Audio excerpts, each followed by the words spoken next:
अस्सलाम वालेकुम जी, कैसे हैं आप? ठीक ठाक हैं, खैरियत से हैं आप? आज हम देखते हैं कि हमारा जो डाइजेस्टिव सिस्टम है, जिसको हम उर्दू में निज़ामी निज़ाम कहते हैं, ये कैसे वर्क करता है, इसके पार्ट्स कौन कौन से हैं और डिफरेंट पार्ट्स का फंक्शन क्या है। और आखिर में हम देखेंगे जो इस निज़ामी निज़ाम की जो डिज़ीज़ हैं, उनमें से एक जो डिज़ीज़ कॉन्स्टिपेशन है, उसके बारे में हम देखेंगे। तो देखें, ये सामने एक पिक्चर्स है। अगर एक्सरे के ज़रिए इस पर रोशनी डाली जाए तो ये कुछ ऐसे दिखता है, जिसमें हमारी ये जो मेन खुराक की नाली है, इसको हम एसोफेगस कहते हैं। ये एसोफेगस का डायरेक्ट कनेक्शन हमारे स्टोमिक के साथ है। ये स्टोमिक है, स्टोमिक के बिल्कुल ऊपर ये हमारा लीवर है, और इसके साथ ही यहाँ पे एक पेंक्रियाज होता है। इसके साथ ये आगे आगे स्मॉल इंटेस्टाइन के साथ इसका कनेक्शन होता है, ये स्टोमिक का। इसके बाद लार्ज इंटेस्टाइन, इसको मज़ीद हम एलेबोरेट करते हैं और अगली पिक्चर में देखते हैं।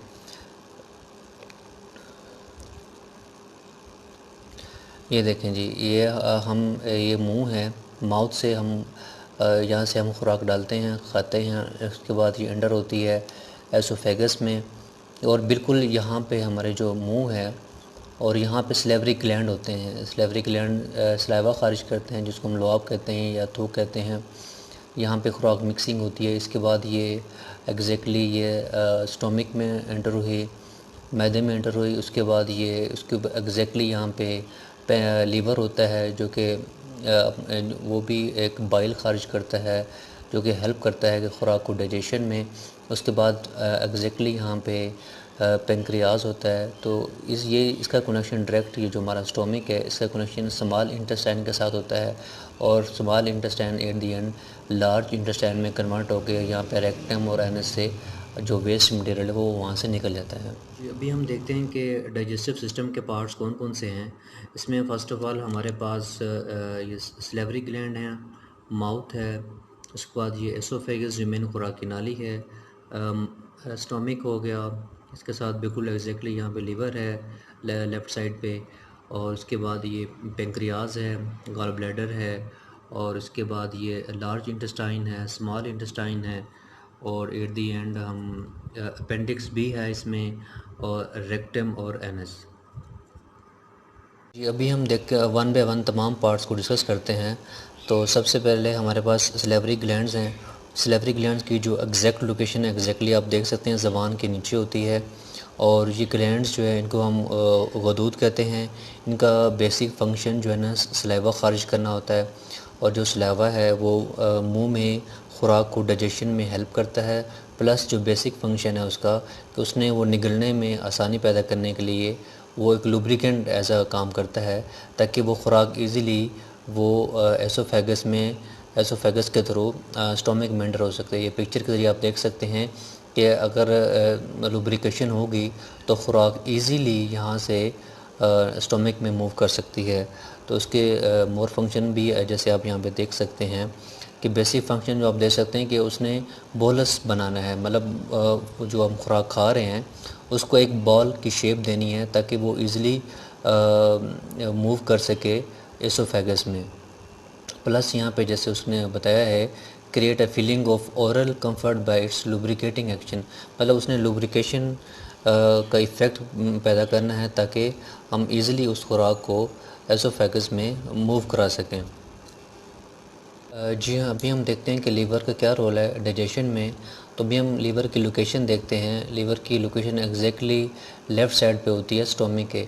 ये स्टोमिक है, ये एसोफेगस से ओपनिंग आई, ये स्टोमिक है हमारा। तो इसके लेफ़्ट साइड पे ये लीवर है, और इसके नीचे एग्जैक्टली ये पेंक्रियाज है, और ये स्मॉल इंटेस्टाइन है। तो जो इसकी ओपनिंग है लीवर की, बाइल डक्ट के थ्रू स्मॉल इंटेस्टाइन में होती है, और स्मॉल इंटेस्टाइन में ही बाइल खारिज होती है। तो बाइल एक केमिकल का नाम है जो ये लीवर खारिज करता है।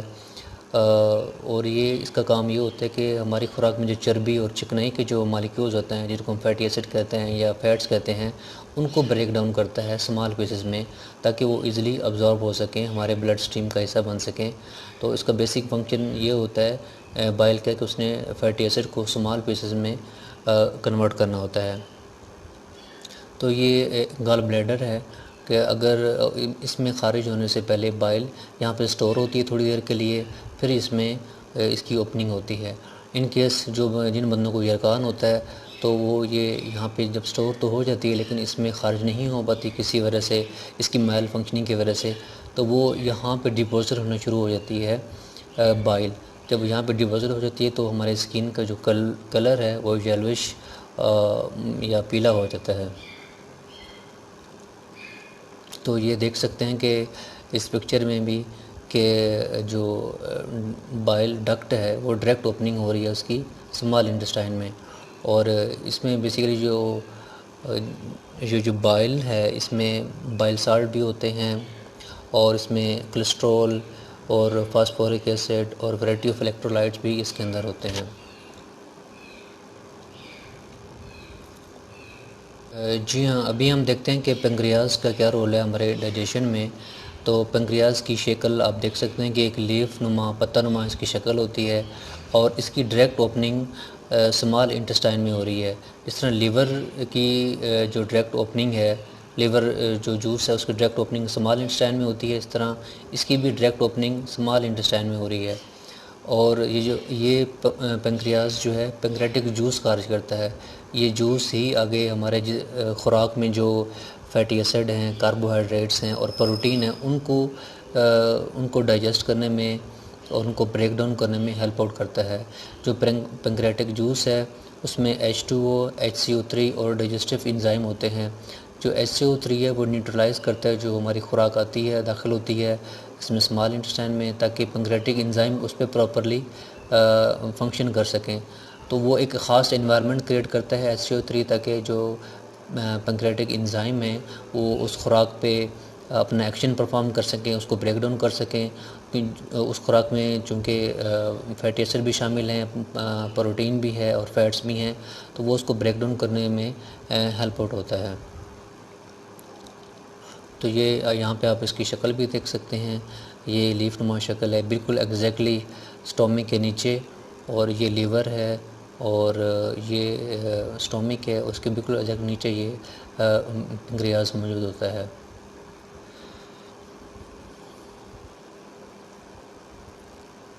जी, अभी हम देखते हैं कि स्टोमिक का क्या रोल है डाइजेशन में। स्टोमिक एक बैग नुमा इसकी शक्ल होती है, सैक लाइक बैग नुमा इसकी शक्ल है, जो कि इसोफेगस और स्मॉल इंटेस्टाइन के दरमियान एक बैग नुमा इसकी शक्ल होती है। इसकी मुख्तलिफ लेयर्स होती हैं। अगर इसको हम सर्कुलर या लंबाई में या इस सर्कुलर शेप में अगर इसको सी सेक्शन करें तो इसकी मुख्तलिफ लेयर्स हमें नज़र आती हैं। या डायगोनल शेप में आप देख सकते हैं कि सी सेक्शन अगर किया जाए तो इसकी ये शेप नज़र आएगी, सर्कुलर शेप में ये है, और लॉन्गिट्यूडनल सेक्शन में इसकी ये शेप हमें नज़र आएगी। तो इसमें क्या होता है कि इसमें खुराक मिक्स होती है और इसमें खुराक होल्ड होती है कुछ देर के लिए। जब इसमें एंटर होने से पहले, स्मॉल इंटेस्टाइन में एंटर होने से पहले इसमें खुराक होल्ड भी होती है। इसके अलावा यहाँ पे इसकी जो लाइनिंग है, इनर लेयर्स हैं, वहाँ से गैस्ट्रिक जूस खारिज होता है। जो गैस्ट्रिक जूस है उसमें HCl है, पेप्सिन है और इंटेंसिंग फैक्टर है और गैस्ट्रिक लेपस है। और HCl ने बैक्टीरिया को किल करना है और इसके अलावा प्रोटीन को ब्रेक डाउन करता है। पेप्सिन जो है वो प्रोटीन को अब्जॉर्ब और डाइजेस्ट करने में हेल्प आउट करता है। इंटेंसिंग फैक्टर जो होता है वो विटामिन B12 को अब्जॉर्ब करने में हेल्प आउट करता है। और गैस्ट्रिक लेपस है वो ट्राइग्लिसराइड यानी फैट्स या चर्बी या चिकनाई को डाइजेस्ट करने में हेल्प आउट करता है। इसका मतलब है कि यहाँ पे प्रोटीन, फैट्स और कार्बोहाइड्रेट तीनों यहाँ पे आके इनकी अब्जॉर्प्शन होती है। लेकिन जो ज़्यादातर अब्जॉर्प्शन है वो हमारे स्मॉल इंटेस्टाइन में होती है और आलमोस्ट 40-50 की रेशो होती है कि यहाँ पे अगर 50% या 40% है तो स्मॉल इंटेस्टाइन में आलमोस्ट 40% जो अब्जॉर्प्शन है में खुराकी वो वहाँ पे होती है।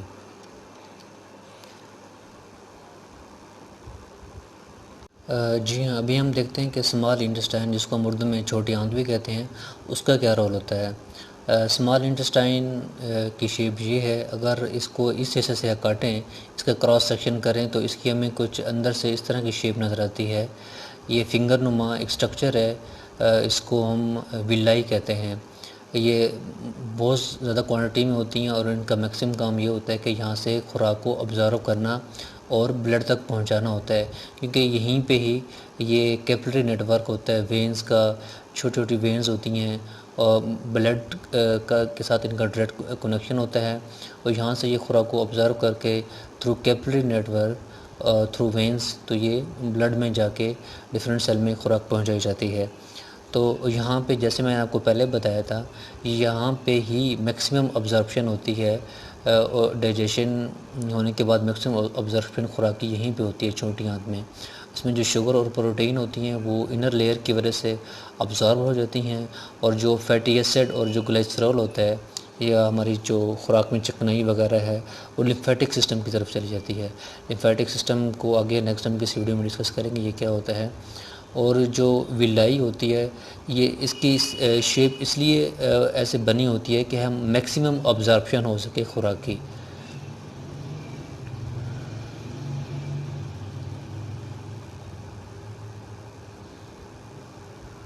जी हाँ, अभी हम देखते हैं लार्ज इंटेस्टाइन का क्या रोल है डाइजेशन में। यहाँ पे एक बात मैं आपको बता दूँ, जो स्मॉल इंटेस्टाइन है उसकी लेंथ हमारे जिस्म में 7.5 मीटर है।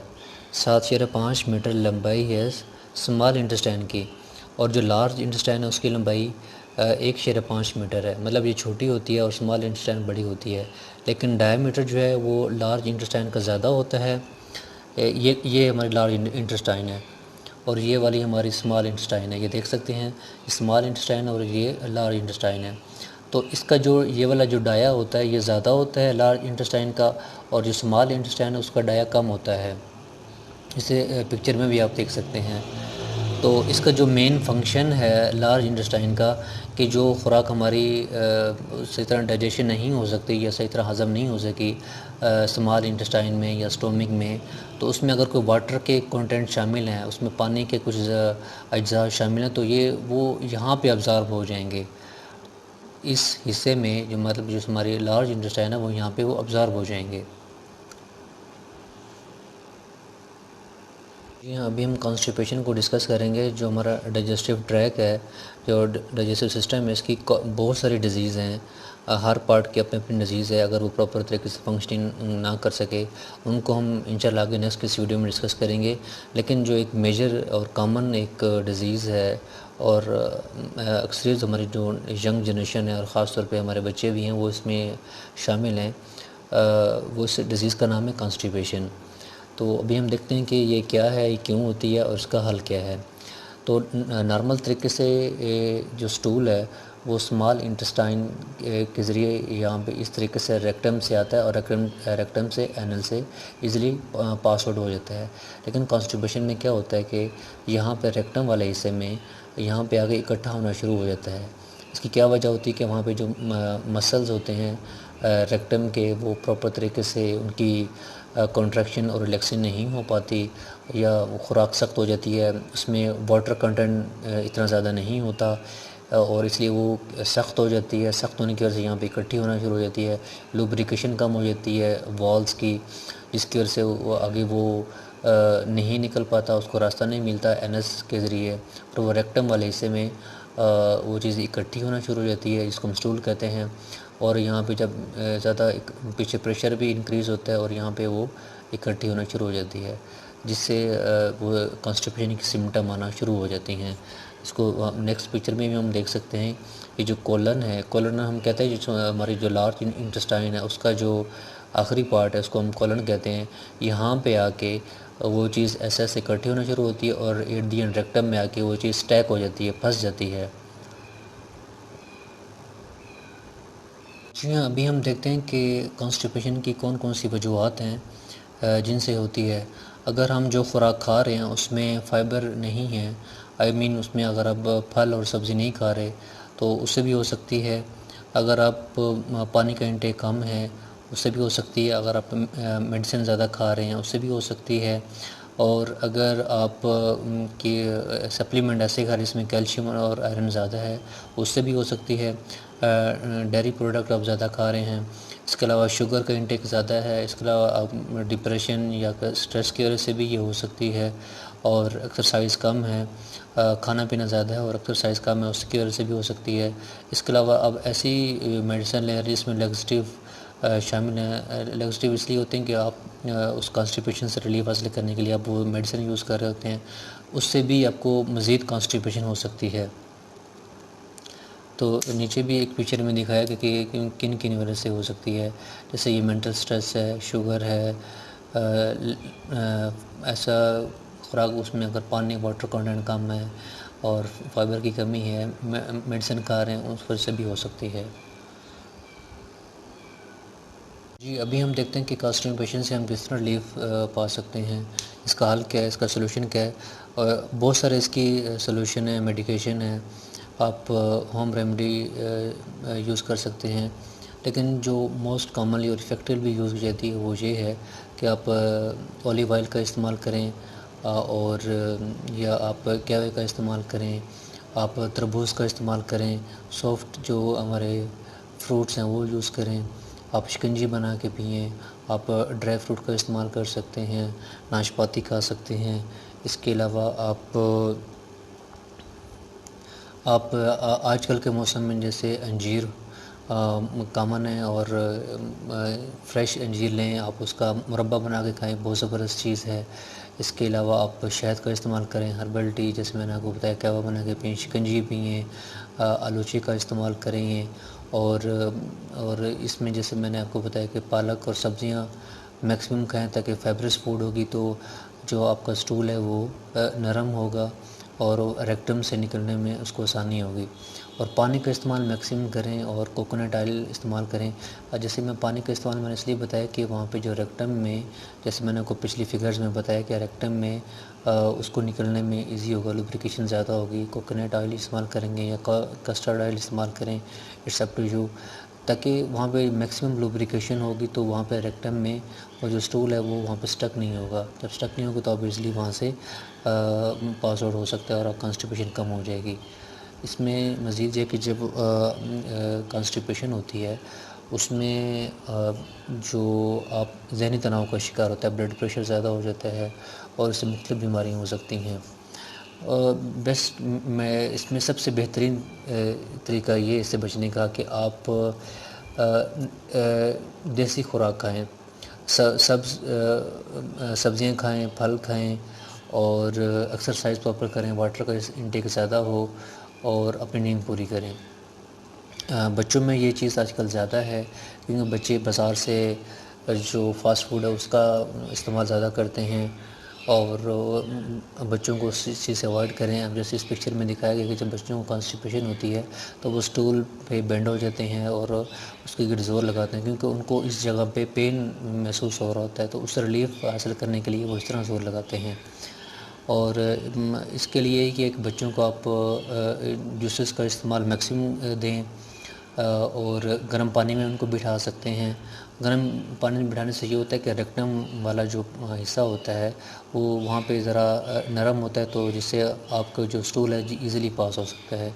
इसके अलावा स्टिक का इस्तेमाल है, जो 2 साल से कम उम्र के बच्चे हैं उनको आप स्टिक दे सकते हैं, लेकिन जो 2 साल से ऊपर के बच्चे हैं उनको आप एनीमा का इस्तेमाल कर सकते हैं।